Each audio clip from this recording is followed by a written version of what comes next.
It was come back here to Charlotte. So this is a story that our very own Nate Morabito brought us back in December. And let me read the headline before I bring in Nate. A police officer, a CMPD officer, says the system failed his daughter, leading up to a near fatal crash. I want to bring in investigative reporter Nate Morabito into the studio. Thank you for joining us again. Yeah, happy to be here, for sure. I read the headline, but break down. We have an important update on the story. But before we get to that update, how did the story come across your radar? Talk about this story. Yeah, I mean, so I met with this sweet little girl, Sailor, several months ago after learning about a situation that she miraculously survived. And when I was made aware of it, it was pretty clear to me that the system failed this girl. This girl is just as sweet as they come. She's 4 years old. She trusts adults to take care of her and protect her. Her dad's a police officer. And she ends up in a car crash that really briefly wrecked her life, almost took her life. And it was all because of her mother. Her mother's driving that day.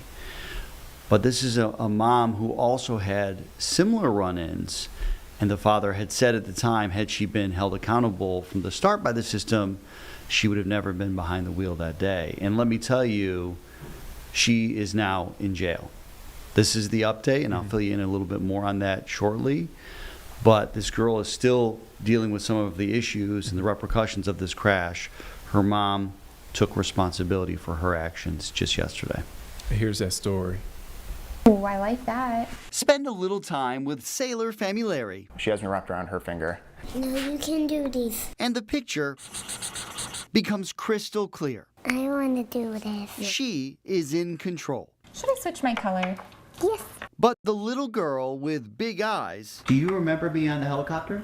is just 6 months removed from laying in a hospital bed, helpless. It just absolutely crushed me.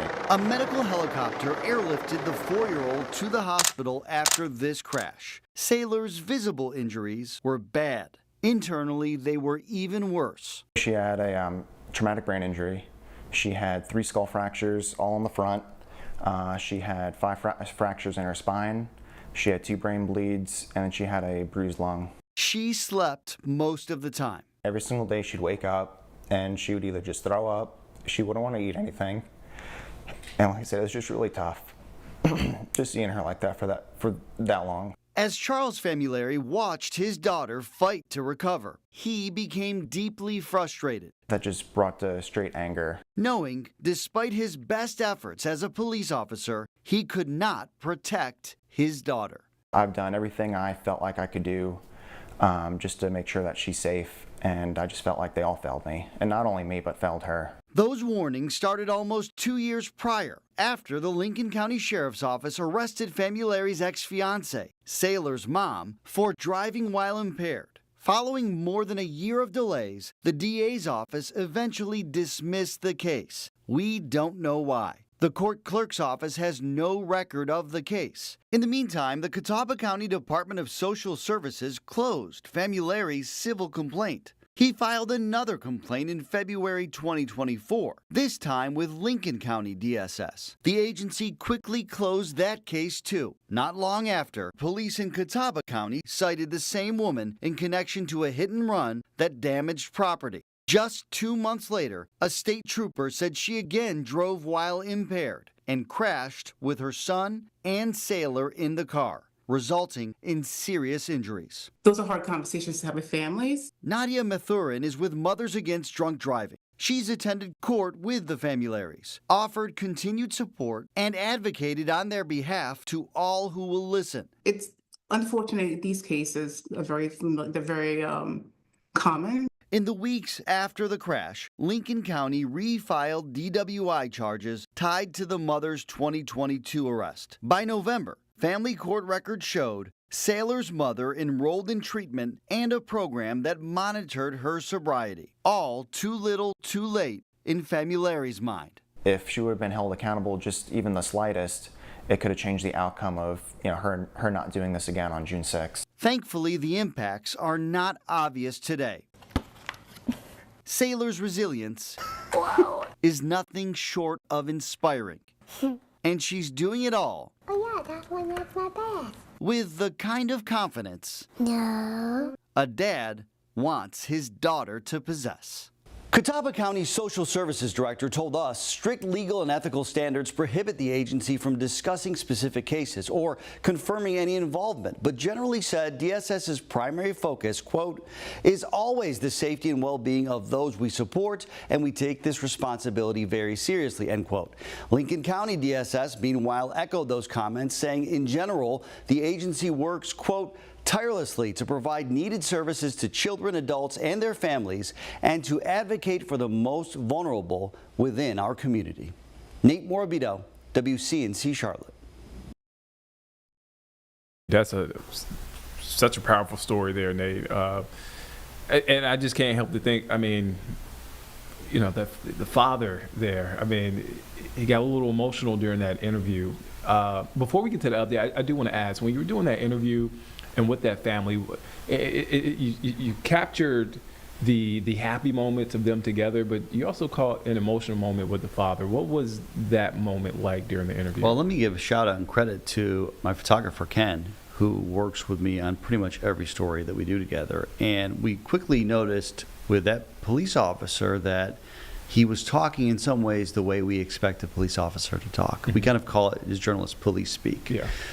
Where it lacks emotion, it's very fact specific. There's not much feeling.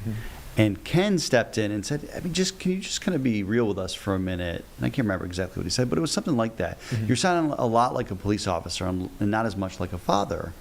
From a father's perspective, take your badge off for a second. And as this little girl's dad, how did that make you feel? And then that opened up kind of this part of him that we knew was in there, and we knew was important to pull out to tell the story, but sometimes it's hard to do as a reporter. I've made a commitment in recent years. I will not leave an interview until I get what I came for, number one, and until I really understand who this other person is. So at that point, we knew he was a police officer, but we wanted to let the interview reflect he's a father too. Yeah. And I mean, police officers, sometimes they feel like they have to be tough and, they are the heroes and they're brave. Yeah. It's okay to sit there and be real with us. When you were in that hospital and your daughter was clinging to life, what was going through your mind?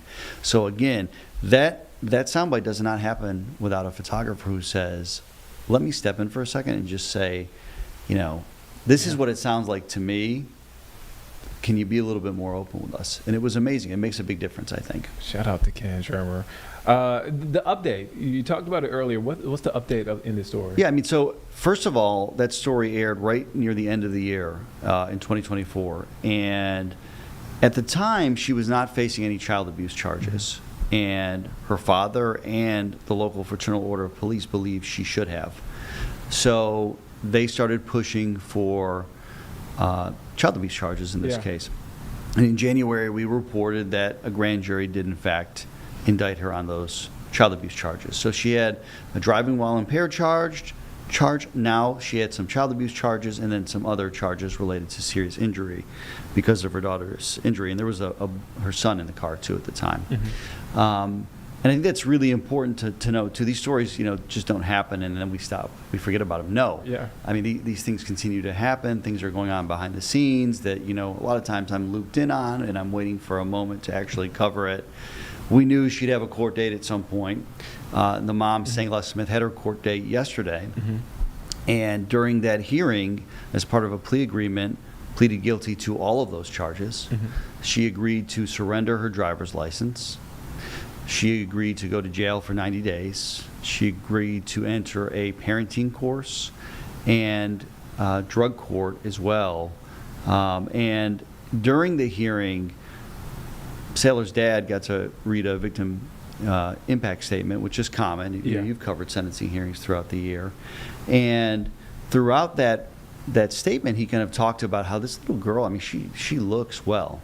Yeah. You heard her there. She's a cute little thing, right? She is. She's adorable. but she still has some physical issues, number one. She's not completely healed. You can't see it, but she's not completely healed yet. And she also has, according to her father, PTSD from the situation, still goes to play therapy. And this is a little girl that wants to do activities just like every other little kid does, but sometimes is not able to because of these injuries she sustained. But thank goodness she's alive. And happy to say that she'll be celebrating her 5th birthday this weekend. So think about that. In less than a year, she goes from almost dying to making this miraculous recovery, to her mom being held accountable for her actions, and this weekend celebrating her birthday with those that are there and those who love her. Well, before I get to the question that came top of my mind, I do want to ask, speaking of birthday, do they have any plans, any big plans for that Just birthday? going to celebrate with her family. I know they're very grateful and Yeah. thankful that she's okay. And you can tell that she just runs the show in that house. Yes. And so my guess is she's going to get whatever she wants this weekend. I do She's a want little boss. I know. I can tell by that story. I do want to ask. It seems like it took a while for some sort of justice to be had for families that are in a similar situation. I guess this is not really a question, but that can be a little discouraging if you're in a similar situation or a situation adjacent to this, and it takes that long to get justice. And that's fast. Yeah. By the way, if you Okay. think about the COVID stuff, how long these homicide trials have been delayed in our area, Yeah. years upon years. This is less than a year that this went through. But, when I was in a much younger journalist in different markets, you'd always hear about Mothers Against Drunk Driving and how they would try to help advocate for people. They were critical in this case. Yeah. To have somebody that's going to kind of hold your hand and walk along with you. A lot of DA's offices will also have a victim advocate that will kind of work with the victim. But, their big concern all along has been, should this woman be driving, right? Should she have even been able to be out driving? Should she have a license? And yeah, I think it is frustrating for those that are involved in this to see it take this much effort to get to this point. I mean, when someone calls the TV station, we are not the first resort, right? Yeah. You tell me that all the time. It's true. Yeah. We're the last resort for Yeah. people. Like, what would it take for you to call a newsroom and say, hey, I really need your help? I mean, you must be at a really low point to need someone else to step in and amplify your voice. And so I think that there was a frustration early on that their voice was not being heard enough and that there was not enough action. And I was just grateful that we got to meet this little girl because her story is incredible, and to play a role in explaining how this process works, how the system failed, and how the system maybe succeeded at the end. Who knows if this is the perfect solution, but it's a solution that it seems like the mom agreed to and took responsibility for, and is still going to jail, albeit for 90 days, not a ton of time, but time nonetheless. And she had been in jail previously, serving some time as well. So, I think that's also frustrating, having covered so many court cases. There's never a good ending. If you think about it, like the only time I've been in a courtroom where it's a happy situation is when a kid's getting adopted. Yeah. That is the only time you want to be in a courtroom. It's mostly the worst times of people's lives. So it's a no-win situation, right? Well, no one's winning here, right? Maybe drivers are safer now for the next 90 days, maybe for a long time. Maybe this woman is now doing what is going to be asked of her, and I know she was trying to before, according to court records we previously saw after the crash. Maybe someone else will see this story and say, hey, let me think twice about what I might do tonight. And just remember how valuable life is, because it's the difference of us being able to go there and talk to her that day and not. Her being able to celebrate her 5th birthday this weekend. Yeah. And, her family burying her 8-9 months ago.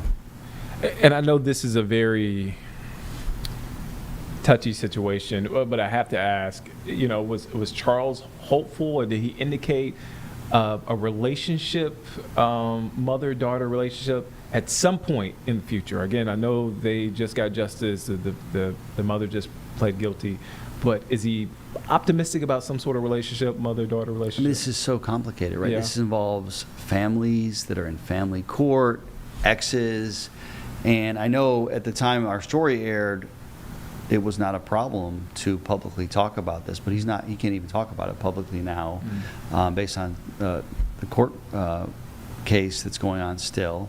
And so I think wouldn't anyone's hope be that any relationship is salvageable? Yeah. But also, is there remorse? That's something he asked for in his victim's impact statement. Is there remorse? Will there be remorse? Will there be an apology? This girl seems to be doing well right now, but again, we're just two guys talking here. We're not in her household now. We weren't in her household before when the mom was involved, more involved than she is now. She still gets to see her a little bit. So it's so complicated, and we hear family court cases all the time, and they're just, I mean, it really has to be egregious and pretty clear cut for us to be getting involved because there's so many factors. You have history. You have what's best for the kid ultimately. That's really what's critical. And who are we to say what's best for the kid? A judge ultimately makes that decision, which I would never want that role. You know, and there's a negotiation going on between attorneys, between parents. I mean, let's hope that, you know, in 5 years everyone can look past this with, you know, a forward-facing situation. Who knows, though? I would never want to be in any of these people's shoes because I think it's a really hard place to move forward from. We all make mistakes. In this case, the records show repeat mistakes. Yeah. So how do you move past that? I don't know. And I don't know that we're going to hear much more about this because these are family court cases which, you know, the family could share it with us. At this point, I think it's going to be a private issue. But I know in the meantime, she will be serving jail time, 3 months. There you go. Nate Morabito with an update on the story that he first brought to you at the end of December. A police officer, CMPD officer, saying that the system failed his daughter leading up to a near-fatal crash. That driver, the mom in that situation, the mom is going to serve jail time. That's the big update from Nate. Nate, thank you. Again, you do, I say this to you every time, you do incredible work. Continue to do that work. And we're going to continue to have you on here. Well, I appreciate it. And I just can't tell you guys, too. I mean, it takes so much time to do this, right? Like, even, you know, I knew that she pleaded guilty, but we had to confirm with the right records that she did and what the sentence was. It's not easy. And then I get, you know, I don't know how many pages. These are the court records here. Like, this is just her sentencing court records. That I've got to go through. I've got to figure out, well, how many days is she actually going to serve? She's got supervised probation. There's a lot of legal language in here, what's most relevant to the public to know. So it's not like I get this and say, let's rush this on real quick and tell everybody about it. It's just, you got to be so meticulous with this stuff because it's people's lives and reputations at stake. And that's why when I tell people I'm working on a story right now and they were kind of on the fence about, should we talk to you? I said, look, it's going to take a while, but we're going to do it right. And we're going to do it so it has the most impact. They give me the time and resources to do this the right way. That's the only way I'm going to do it. And look, it may take a little longer for you all at home to find out about it, but it's going to be right, and it's going to have an impact. And in this case, I think it played a role in her getting indicted, number one, this mother, and then pleading guilty yesterday. Look, I'd rather it be right than, you know, like a quick thing and it's wrong. So, Nate, again, you're doing incredible work. I always look forward to your stories. I always look forward to having you on. I think this is your third time here with me, at least. With you, yeah. I hang with Jane sometimes, too. He's a busy man. He's a regular here on Live Impact News. Nate Morabito, thank you again for your time here inside the studio.